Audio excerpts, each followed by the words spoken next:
नमस्कार दोस्तों, एक बार फिर स्वागत है आपका हमारे यूट्यूब चैनल में, जहां पर हम आपके लिए गवर्नमेंट जॉब से संबंधित नई नई वीडियोस लेकर के आते हैं। एक बार फिर मैं आप लोगों के लिए एक नई वीडियो लेकर के आया हूं, जो कि आज का वीडियो जो है वो एसएससी के एक इम्पोर्टेंट नोटिफिकेशन से होने वाला है, जिसमें आज मैं आपके सामने इम्पोर्टेंट डेट्स डिस्कस करने वाला हूं कि एसएससी का कौन सा नया नोटिफिकेशन आया है। एसएससी का ये जो नया नोटिफिकेशन आया है ये है एमटीएस यानी कि मल्टीटास्किंग स्टाफ से संबंधित वैकेंसी से रिलेटेड, जो कि 2023 के एग्जामिनेशन से रिलेटेड है।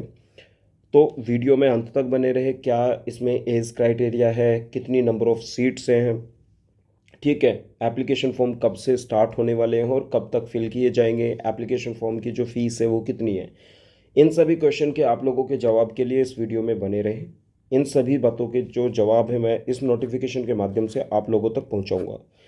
तो ज़रूरी है, जिन लोगों ने अभी तक हमारे चैनल को सब्सक्राइब नहीं किया है, सबसे पहले तो वो हमारे चैनल को सब्सक्राइब कर लें और बेल आइकन को ज़रूर प्रेस करें, क्योंकि बेल आइकन को प्रेस करने से आपको हमारे आने वाले जो अपकमिंग न्यू वीडियोज़ होंगे, जिनमें बहुत इंपॉर्टेंट इन्फॉर्मेशन होगी आप सभी के लिए, वो आपको समय समय पर या सबसे पहले मिल जाएगी। तो चलिए बिना टाइम वेस्ट किए हम नोटिफिकेशन में आगे बढ़ते हैं। तो दोस्तों, एक बार फिर स्वागत है आज के इस नई वीडियो में, जो कि है SSC MTS non technical staff and havildar CBIC and CBN examination 2023। अगर मैं इस नोटिस के थ्रू सबसे पहले इंपॉर्टेंट डेट्स की बात कर लेते हैं दोस्तों। जो सबसे इम्पोर्टेंट डेट्स की अगर मैं बात करूं कि ये जो application dates for submission of online application form है, अगर मैं इस डेट की बात करूं कि ये एप्लीकेशन फॉर्म किस दिन से स्टार्ट हो रहे हैं, तो इनकी अगर बात करें तो ये फॉर्म जो है वो 30 जून 2023 यानी कि आज से ये एप्लीकेशन फॉर्म भरने स्टार्ट हो चुके हैं। दोस्तों, वीडियो 30 जून को रिकॉर्ड हो रहा है, लेकिन 1 जुलाई से ये वीडियो चैनल पे पोस्ट किया गया है और 21 जुलाई यानी कि 21 जुलाई 2023 तक ये एप्लीकेशन फॉर्म भरे जाएंगे। उधर ही अगर मैं बात करूँ कि last date for submitting the application form, अगर मैं लास्ट डेट की सबमिट होने की एप्लीकेशन की बात करूँ तो ये 21 जुलाई 2023 में रात 11 बजे तक एप्लीकेशन फॉर्म भरा जाएगा और उसके बाद एप्लीकेशन फॉर्म अप्लाई करने का जो पोर्टल है उसको पूरी तरह से बंद कर दिया जाएगा। आप समय से अपना एप्लीकेशन फॉर्म भर लें। 30 जून से 21 जुलाई के बीच आप कभी भी अपना एप्लीकेशन फॉर्म फिल कर सकते हैं। अगर लास्ट टाइम की अगर मैं बात करूं कि last time for generation of offline challan, दोस्तों इसकी बात की अगर मैं फ़ीस की करूं कि लास्ट डेट क्या है फॉर मेकिंग ऑनलाइन फ़ी, और चालान के माध्यम से भी आप अपनी एप्लीकेशन फ़ी को सबमिट कर सकते हैं। जैसा कि मैंने बताया कि एप्लीकेशन फॉर्म जो है वो आपका 21 जुलाई तक भरा जाएगा, लेकिन इसकी जो ऑनलाइन फ़ीस है वो 22 जुलाई तक यानी कि अगले नेक्स्ट डे तक भी आप पे कर सकते हैं और चालान के माध्यम से भी आप इसकी जो एप्लीकेशन फ़ीस है वो पे कर सकते हैं, जो कि 23 जुलाई तक आप कर सकते हैं। अगर मैं last date for payment through बात करूँ तो 24 जुलाई को आप कर सकते हैं। ऑफलाइन चालान जो है वो 23 जुलाई तक जनरेट होगा और 24 जुलाई को आप उसे बैंक में जाके सबमिट कर सकते हैं। ठीक है दोस्तों, तो इसी क्रम में अब आगे बात करते हैं। ये तो बातें थी इम्पोर्टेंट डेट्स के बारे में, ठीक है। अब आगे बढ़ते हैं। Last date for payment through challan, ये मैंने बता दिया आपको 24 जुलाई। Dates for window of application form correction, बिल्कुल बहुत इंपॉर्टेंट डेट है कि अगर मैं बात करूं कि दोस्तों बात करें अगर डेट फॉर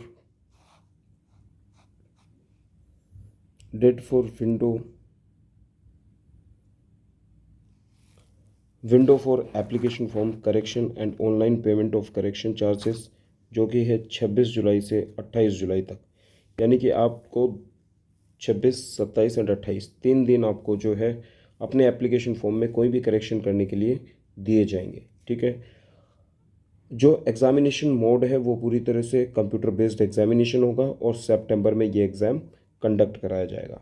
ठीक है दोस्तों, उम्मीद है कि आपको ये बातें क्लियर हुई होंगी। ठीक है, कंप्यूटर बेस्ड एग्जामिनेशन होगा, सितंबर 2023 में ये एग्ज़ाम कंडक्ट कराया जाएगा।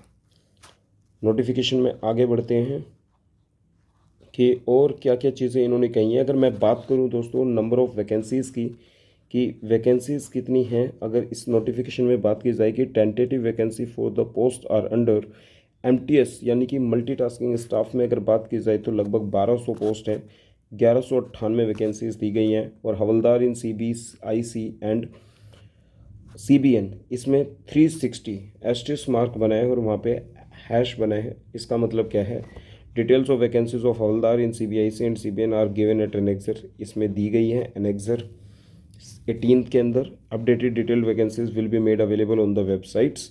ठीक है, आप वेबसाइट पे जाके चेक कर सकते हैं कि कितनी वैकेंसीज हैं। तो अगर मैं इन दोनों को मिलाकर के टोटल वैकेंसीज की बात करूं तो लगभग 1560 वैकेंसीज आपको दी गई है। ठीक है दोस्तों, तो ये बात थी वैकेंसीज के बारे में। बात कर लेते हैं रिजर्वेशन के बारे में। As per central government norms के अकॉर्डिंग SC ST OBC और एक्स सर्विसमैन PWD को जो भी रिजर्वेशन अलॉटेड है वो रिजर्वेशन बाकायदा उन कैंडिडेट्स को दिया जाएगा। तो आप सभी को पता है कि SC ST को 5 साल का रिजर्वेशन, OBC को 3 साल का, ठीक है, एक्स सर्विसमैन को उनके अकॉर्डिंग जो भी रिजर्वेशन है वो उनको दिया जाएगा। ठीक है, चलिए आगे बढ़ते हैं। नोटिफिकेशन के अंदर जो जो भी इंपॉर्टेंट चीज़ें हम अपने इस नोटिफिकेशन के अंदर डिस्कस करेंगे। अगर मैं बात करूँ रिक्वायरमेंट की तो कैंडिडेट जो है वो इंडिया का सिटीज़न होना चाहिए, नेपाल का भी हो सकता है या फिर वो भूटान का, और पर्सन जो है वो इंडियन ओरिजिन होना चाहिए, है ना। चलिए, तो ये सारी बातें इंपॉर्टेंट हैं। और एज लिमिट की अगर बात करें तो कैंडिडेट की जो एज लिमिट है वो मिनिमम 18 ईयर्स होनी चाहिए और मैक्सिमम 25 ईयर्स होनी चाहिए। केवल MTS एंड हवलदार के फॉर्म में केवल वही कैंडिडेट अप्लाई कर सकते हैं जो 2 अगस्त 1998 के बाद और 1 अगस्त 2005 से पहले, यानी कि इन 2 डेट के बीच में बॉर्न हुए हैं। केवल वही कैंडिडेट ही इस एप्लीकेशन फॉर्म में फिल कर सकते हैं। और उनकी जो डेट ऑफ बर्थ है वो 1 अगस्त 2023 को मिनिमम 18 साल हो जानी चाहिए और मैक्सिमम 25 साल। ठीक है, अब इस 25 साल के बाद SC ST या जो भी एज रिलैक्सेशन है वो उनका एज रिजर्वेशन या रिलैक्सेशन अप्लाई होता है। ठीक है, अगर मैं बात करूं हवलदार की तो उसमें 27 साल चलेगा, 18 से 27 साल की एज तक वो अप्लाई कर सकते हैं। परमिशेबल एज रिलैक्सेशन जैसा कि मैंने बताया, SC ST 5 साल, SC ST को 5 साल का रिजर्वेशन मिलेगा, OBC के लिए 3 इयर्स का है, PWD जो अनरिजर्व कैंडिडेट है उनके लिए 10 years, PWD OBC candidate 13, PWD SC ST 15 years का एज रिलैक्सेशन, और एक्स सर्विसमैन के लिए 3 इयर्स का after deduction of military services rendered. Right, चलिए आगे बढ़ते हैं। ये सारी बातें एज रिलैक्सेशन से रिलेटेड है। कोई अगर एक्स सर्विसमैन होता है, सेंट्रल गवर्नमेंट में सिविलियन एम्प्लॉयज़ होता है तो उसके लिए किस हिसाब से है, तो वो सारी चीज़ें यहाँ पर गिवन है।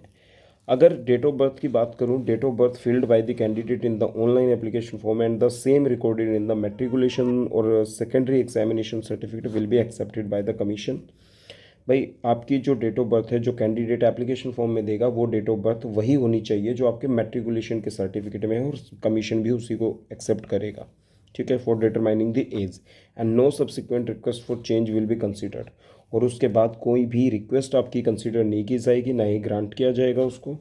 डेट ऑफ बर्थ के केस मिसमैच होने के केस में आपके कैंडिडेचर को रिजेक्ट कर दिया जाएगा। ये बहुत इंपॉर्टेंट चीज़ है। जब आप एप्लीकेशन फॉर्म फिल करेंगे तो आप अपनी डेट ऑफ बर्थ को, अपने जो भी अपने बारे में जो भी डिटेल पर्सनल डिटेल्स हैं उसको बहुत केयरफुली फिल करेंगे। ठीक है कैंडिडेट्स, अगर मैं बात आगे बढ़ते हैं, जो भी इम्पोर्टेंट चीज़ें हैं इस नोटिस के में दी गई हैं उनको डिस्कस कर लेते हैं। Age relaxation, ex serviceman reservation is not admissible to sons. भाई जो भी एज रिलैक्सेशन है या जो भी एक्स सर्विसमैन का है वो उनके बच्चों के लिए, sons daughter and dependents of ex serviceman, वो उनके लिए एप्लीकेबल नहीं है। Such candidate should not be indicate their category as ex serviceman. ठीक है, बच्चों के लिए नहीं होता, जो कैंडिडेट अप्लाई कर रहे हैं केवल और केवल उसी के लिए एप्लीकेबल होगा। उनके पास उनके सर्टिफिकेट्स होने चाहिए, लाइक SC ST है तो उनके पास SC ST का सर्टिफिकेट्स होने चाहिए। तो ये सारी बातें यहाँ पर लिखी हैं। आगे चलते हैं और क्या दिया गया है इसके अंदर। तो दोस्तों जैसा कि अभी आपको पता है कि 2022 का जो पेपर है वो अभी कुछ महीने पहले ही हुआ है, 1 महीने पहले ही हुआ है। और हाँ, बात कर लेते हैं वेरी इंपॉर्टेंट, बात कर लेते हैं कि इसेंशियल क्वालिफ़िकेशन क्या है एजुकेशनल क्वालिफिकेशन भाई? 1 अगस्त 2023 तक candidate must have passed matriculation examination. Candidate के पास जो है वो 1 अगस्त तक, इम्पोर्टेंट बात है जो हम करने वाले हैं वो ये कि जो 1 अगस्त को कि कैंडिडेट क्या कर ले कि जो एजुकेशन क्वालिफिकेशन है वो क्या होनी चाहिए।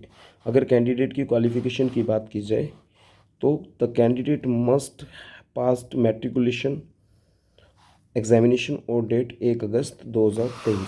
भाई ये क्वालिफिकेशन उसके पास होनी चाहिए, वो अपना मैट्रिकुलेशन या इसके इक्विवेलेंट यानी कि 10th क्लास या उसके इक्विवेलेंट उसका क्लियर हो जाना चाहिए, वो क्वालिफाई कर जाना चाहिए, ठीक है, तभी वो कट ऑफ में वैलिड होगा। आगे चलें अगर, एज पर ministry of HRD notification dated this published in gazette of this, ठीक है। ये आगे चलिए, document verification will be conducted by the user departments organisation after declaration of the final result. जब डिक्लेरेशन होगा फाइनल रिजल्ट का तो उसके बाद डॉक्यूमेंट वेरिफिकेशन जो है वो रेस्पेक्टिव डिपार्टमेंट के द्वारा की जाएगी, जिसमें मार्कशीट्स, प्रोविजनल सर्टिफिकेट, ये सब आपके चेक होंगे, ठीक है। जो भी सर्टिफिकेट्स होंगे वो सारी चीज़ें मिनिमम एजुकेशन क्वालिफिकेशन। चलिए आगे, और अगर बात करें कि कैसे अप्लाई करना है तो इसको अप्लाई जो है वो केवल और केवल ऑनलाइन मोड में अप्लाई होगा। Application must be submitted in online mode at the website of commission https://ssc.nic.in की वेबसाइट पे आप जाओगे, डिस्क्रिप्शन के अंदर आपको अप्लाई करने के लिंक प्रोवाइड कराया गया है, ठीक है दोस्तों। आप कहोगे तो आपके लिए वीडियो बना देंगे कि कैसे अप्लाई करना है जो कैंडिडेट फर्स्ट टाइम इस फॉर्म को फिल कर रहे हैं। वेरी इंपॉर्टेंट, जब आप एप्लीकेशन फॉर्म फिल करेंगे तो ऑनलाइन एप्लीकेशन फॉर्म में candidate required to upload the scanned colour passport size photograph in JPEG format from 20 KB to 50 KB। भाई मिनिमम साइज़ जो फ़ोटो का होना चाहिए वो 20 KB और मैक्सिमम 50 KB, मतलब इतने से इतने तक KB तक की जो photo passport size coloured photo scanned copy है वो आपको अपलोड करनी है। इमेज का जो डायमेंशन है वो भी दे रखा है, 3.5 सेंटीमीटर विड्थ होनी चाहिए और 4.5 सेंटीमीटर हाइट होनी चाहिए। फिर सिग्नेचर भी सिमिलरली आपको अपलोड करने हैं। The photograph of the candidate should not be more than 3 months old. Candidate की जो फ़ोटो है वो 3 महीने से ज़्यादा पुरानी ना हो, ये बात ध्यान रखनी है। The photograph should be without cap, बिना कैप के हो, बिना स्पेक्टिकल्स के हो, और frontal view of the face should be clearly visible, मतलब फेस क्लियरली विजिबल होना चाहिए। Last date and time for submission of the online application form बता दिया, कितना है, 21 जुलाई 21/7/2023। Candidates are advised in their own interest to submit online application much before the closing date. तो candidates को ये सलाह दी जाती है कि वो अपने इंटरेस्ट के अकॉर्डिंग, अपने समय के अनुसार, अपने अकॉर्डिंग, अपने कन्वेंस के अनुसार अपना एप्लीकेशन फॉर्म लास्ट डेट से पहले सबमिट कर दें, and not to wait till the last date, और वो अंतिम डेट का इंतज़ार ना करें, ठीक है, to avoid the possibility of disconnection, inability to failure the log in to the SSC website on account of heavy load on the website, ठीक है। वेबसाइट के क्रैश होने, हैंग होने से पहले आप अपना अंतिम डेट का इंतजार न करते हुए आप अपना एप्लीकेशन फॉर्म को फिल कर दें। Before submission of the application form candidate must check through preview. Application form को फाइनल सबमिट करने से पहले एप्लीकेशन आप कैंडिडेट अपने एप्लीकेशन फॉर्म का एक प्रीव्यू देख लें, प्रिंट ऑप्शन देख लें, और फिर उसके बाद ही वो फॉर्म को सबमिट करें, और उसको लगता है कि अगर किसी इन्फॉर्मेशन को चेंज करने की ज़रूरत है तो उसमें जो भी रेस्पेक्टिव चेंज है वो कर लें। बात करें एप्लीकेशन फ़ीस की कि एप्लीकेशन फ़ीस कितनी है। फ़ी पेएबल इज़ 100 रुपीज़। दोस्तों, जो इस एप्लीकेशन फॉर्म की जो फ़ी है वो 100 रुपीज़ है। Women candidate and candidates belonging to the scheduled caste, scheduled tribe and persons with disability and ex-servicemen are eligible for reservation are exempted from the payment of fee। यानी कि जो general candidate हैं, male candidate है, केवल और केवल उन्हीं को 100 रुपये, और OBC कैंडिडेट है केवल और केवल उन्हीं लोगों को 100 रुपीज़ पे करने हैं। बाकी SC ST, all female candidate, PWD and ex serviceman candidate को फीस से फ्री रखा गया है। फीस केवल और केवल ऑनलाइन मोड में, फीस जो है can be made online through Bhim UPI के थ्रू, नेट बैंकिंग, ठीक है, क्रेडिट कार्ड, डेबिट कार्ड, इनके थ्रू, और SBI ब्रांच में जाकर के SBI चलान के माध्यम से भी आप अपनी फ़ीस को सबमिट कर सकते हैं। Online fees can be paid by the candidates up to the 22 July, ठीक है, 22 जुलाई तक ऑनलाइन फ़ीस को पे किया जा सकता है और 24 जुलाई तक चालान जनरेट किए जा सकते हैं और उनको सबमिट किया जा सकता है, ठीक है। चलिए दोस्तों आगे बढ़ते हैं। Window for application form correction मैंने डेट बता दी। इंपॉर्टेंट डेट्स क्या हैं, 26 जुलाई से 28 जुलाई तक आपकी करेक्शन विंडो ओपन रहेगी। फॉर्म में किसी भी तरह के कोई भी करेक्शन के लिए आपको 3 दिन का समय दिया गया है। अगर आपको लगता है आपके एप्लीकेशन फॉर्म में कोई गलती हो गई है तो आप उस मिस्टेक को इम्प्रूव कर सकते हैं और करेक्ट कर सकते हैं, ठीक है। ये सारी बातें यहाँ बताई गई हैं। उसका एक चार्जेबल होगी क्या information, the commission will leave a uniform correction charge, ठीक है। सभी के ऊपर उन्होंने एक करेक्शन चार्ज लगाया है जो कि 200 रुपये फॉर मेकिंग करेक्शंस होगा and resubmitting the modified corrected application in the first time and 500 रुपये for making the correction and resubmitting modified corrected application in the second time. अगर फर्स्ट टाइम में correction करके करते हैं तो 200 रुपये और सेकेंड टाइम भी करते हैं तो 500 रुपये होंगे। The correction charges will be applicable to all candidates irrespective of their gender and category. जब करेक्शन विंडो के माध्यम से आप कोई भी मिस्टेक को करेक्ट करेंगे तो उसमें जो करेक्शन चार्जेस होंगे वो सभी के लिए एप्लीकेबल होंगे irrespective of whether they belong to which category और which gender, right. The correction charges can be only online mode, भीम UPI, net banking, credit card, debit card, सभी के थ्रू इसको क्या किया जा सकता है, पे किया जा सकता है।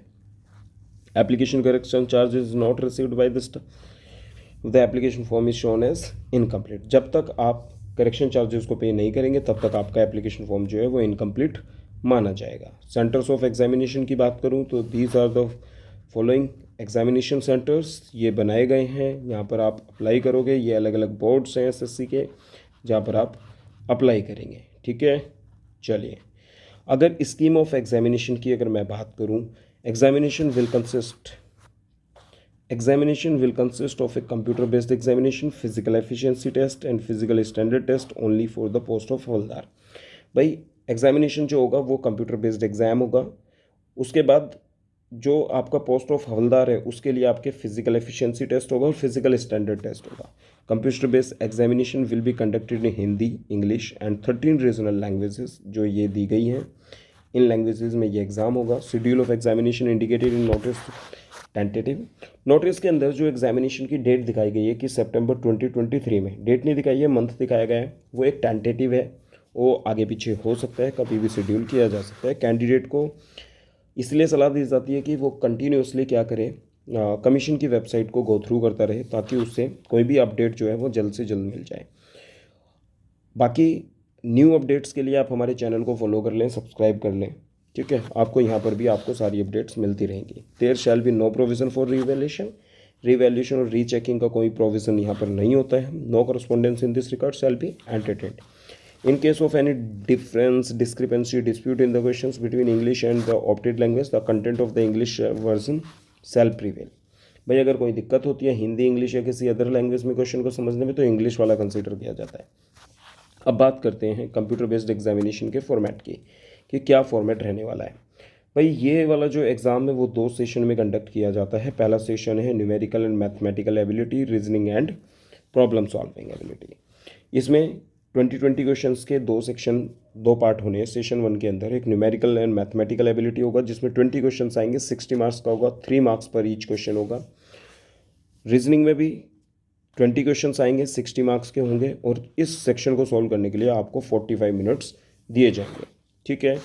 फिर सेशन 2 आपका स्टार्ट होगा। सेशन 2 में आपकी जनरल अवेयरनेस आएगी जिसमें 25 क्वेश्चंस होंगे, 75 मार्क्स का होगा, यानी कि हर एक क्वेश्चन कितने मार्क्स का हो गया, 3 मार्क्स का हो गया। इंग्लिश लैंग्वेज एंड कॉम्प्रीहेंशन में भी आपके 25 क्वेश्चंस आएंगे और 75 मार्क्स के हो गए और 3 मार्क्स ईच क्वेश्चन हो गया, राइट। तो ये बात आपको ध्यान रखनी है। और इस सेक्शन 2 को भी सॉल्व करने के लिए आपको कितना टाइम दिया जाएगा, 45 मिनट्स आपको दिए जाएंगे। तो ये एग्ज़ाम का फॉर्मेट है जो कंप्यूटर बेस्ड एग्ज़ाम होगा उसका फॉर्मेट है कि ये वाला जो एग्ज़ाम है वो 2 चरणों में होगा, सेशन 1 एंड सेशन 2। पहले सेशन के अंदर जो 2 पार्ट होंगे, पार्ट 1 में numerical and mathematical ability, reasoning ability and problem solving, जिनके 20 क्वेश्चंस होंगे और 45 मिनट सेक्शन 1 के लिए दिए जाएंगे। सेशन 2 में general awareness and English language होगी जिसमें 25 क्वेश्चंस यानी कि टोटल 50 क्वेश्चंस होंगे और 45 मिनट्स आपको दिए जाएंगे।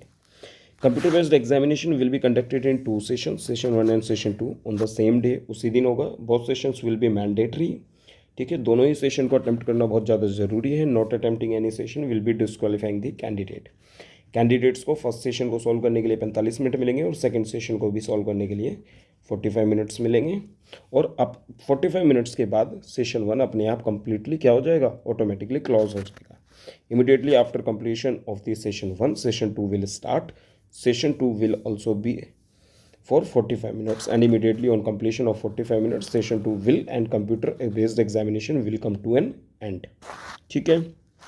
चलिए अब बात करूं मैं एग्जाम की, तो जो कंप्यूटर बेस्ड एग्जामिनेशन होगा will consist of objective type, यानी कि मल्टीपल चॉइस क्वेश्चन होंगे जिसमें 4 ऑप्शन दिए होंगे और एक ऑप्शन करेक्ट होगा। There will be no negative marking in session 1, यानी कि सेशन 1 में कोई नेगेटिव मार्किंग नहीं है, लेकिन सेशन 2 के अंदर नेगेटिव मार्किंग है। इस बात का ध्यान रखें कि सेशन 1 के अंदर कोई नेगेटिव मार्किंग नहीं है, सेशन 2 में नेगेटिव मार्किंग है। और जो स्कोर होगा वो नॉर्मलाइज्ड स्कोर यूज़ किया जाएगा। Normalised scores will be use to determine the final merit and cut off marks. चलिए आगे, इंडिकेटिव सिलेबस फॉर कंप्यूटर, ये यहाँ पे सिलेबस दिया गया है जिसको मैं एक अलग से सेपरेट वीडियो बना के डिस्कस करूँगा, ठीक है। और फिजिकल एफिशिएंसी टेस्ट में अगर मैं बात करूँ 1600 मीटर 15 मिनट में 1600 मीटर का वॉकिंग है, और फीमेल के लिए 1 किलोमीटर इन 20 मिनट्स में, राइट। ये चीज़ें मैं अलग से डिस्कस करूँगा, वीडियो ज़्यादा लेंथी हो जाएगा। तो जो मेन बातें थी, फिजिकल स्टैंडर्ड्स क्या होना चाहिए, हाइट 157.5 सेंटीमीटर होनी चाहिए, किसके लिए, मेल के लिए, गढ़वाली असमीज़ गोरखाज इन सब के लिए। रिलैक्सेशन है 5 सेंटीमीटर का, chest 81 centimetre without fully expanded with expansion 5 centimetre, right. चलिए हाइट वेट कितना होना चाहिए, ये फिजिकल स्टैंडर्ड है किसकी, ये सब हवलदार पोस्ट के लिए है, पीईटी और पीएसटी, जिसको हम एक सेपरेट वीडियो में डिस्कस कर लेंगे, ठीक है। एडमिशन टू एग्जामिनेशन छोड़ देते हैं ये चीज़ें। जो इम्पोर्टेंट चीज़ें थी हमने इसके अंदर डिस्कस कर ली है। उम्मीद है कि आपको सारी चीज़ें क्लियर होंगी। जब आप एग्ज़ाम देने जाएंगे तो आपको एक गवर्नमेंट वैलिड आईडी प्रूफ लेके जाना है, ठीक है, और अपना एडमिट कार्ड लेके जाना है, एक पासपोर्ट साइज़ फ़ोटो लेके जानी है। बाकी ये चीज़ें हैं जो भी मेन था, मोड ऑफ सिलेक्शन, ये सब चीज़ें बाद की बातें हैं, ये मैं अलग से आपको इम्पोर्टेंट चीज़ें डिस्कस कर दूंगा सेपरेट वीडियो के अंदर। अभी जो मेन था वो मैंने आपको बता दिया है। तो ये था एसएससी एमटीएस एग्जामिनेशन 2023 का नोटिस, जिसके एप्लीकेशन फॉर्म 30 जून से यानी कि आज से स्टार्ट हो चुके हैं और 21 जुलाई तक ये फॉर्म भरे जाएंगे। उम्मीद है कि आपके ये वीडियो पूरी तरह से क्लियर होगा। अगर अब भी आपका कोई डाउट है तो हमें कमेंट सेक्शन में ज़रूर लिख करके बताएं, अपना डाउट पूछें। जो भी डाउट होगा आपको इमीडिएट रिस्पॉन्स दिया जाएगा। वीडियो आपको अगर अच्छा लगा है तो वीडियो को लाइक करें, शेयर करें, और जिन्होंने अभी तक चैनल को सब्सक्राइब नहीं किया ना दोस्तों, जुड़ जाओ जल्दी से, फटाफट चैनल को सब्सक्राइब कर दो और बेल आइकन को प्रेस करना ना भूलें, ताकि आपको हमारे आने वाले अपकमिंग वीडियोस के नोटिफिकेशन सबसे पहले मिले, ठीक है। चलिए तो वीडियो को ज़्यादा लंबा नहीं करते हैं, वीडियो काफ़ी ऑलरेडी लंबा हो गया है, ठीक है। जो भी इस नोटिस के अकॉर्डिंग जो भी इंपॉर्टेंट चीज़ें थी वो सारी डिस्कस कर ली गई हैं। फिर भी अगर आपको लगता है कि कोई चीज़ समझ नहीं आई है तो हमें कमेंट सेक्शन में कमेंट करके ज़रूर बताएं, ठीक है। थैंक्स फॉर वॉचिंग, बने रहें हमारे यूट्यूब चैनल पे इसी तरह से, ठीक है। और जो भी डाउट हो हमें कमेंट करके पूछते रहें, ठीक है। और चैनल जैसे जैसे ग्रो होता जाएगा धीरे धीरे आप लोगों के लिए हम सेशंस भी लेके आएंगे, क्लास भी स्टार्ट करेंगे, धीरे धीरे आप लोगों की हेल्प की जाएगी हर तरह से, ठीक है। चलिए फिर वीडियो को यहीं रोकते हैं। उम्मीद है कि सारी चीज़ें आपको क्लियर होगी। Thank you, Sat Sri Akal, okay bye, take care and prepare well prepare for the examination, and जल्दी से क्लियर करके नौकरी ले लो बस, ठीक है। Okay bye.